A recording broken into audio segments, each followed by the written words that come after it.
And we see that in a number of places. The US supporting the Taliban against the Russians because they didn't want the Russians to take an advantage. Then you've got the Iraq-Iran war, where in fact they supplied weapons at one point to both parties fighting each other. Both sides, Both yes. sides, which is yes. Again, the concept of if you keep them fighting, they're not fighting us. Right?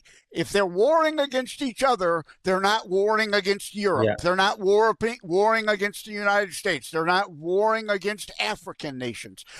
Right? So, yeah, divide and conquer. And your point would be valid, except there are other forces, obviously. If we take it completely hands off, it doesn't mean Russia and China aren't always going to be meddling there too. It's true that, every party that wants to meddle or can meddle will meddle, but I think there are certain levels to it.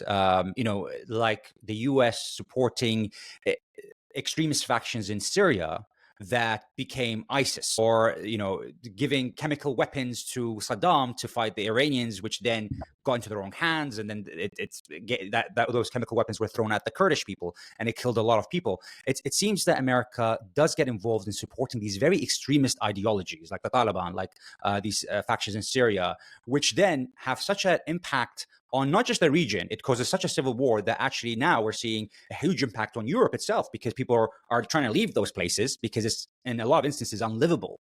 And so you've got a mass migration happening, but it's always the same thing in that there's a short-term focus, but a long-term blowback that isn't considered. It feels like it's not. It's either it's incompetence when it's not considered, or it's kind of is the plan to kind of make it, as you said, destabilize the region forever, because we don't want superpowers to be there.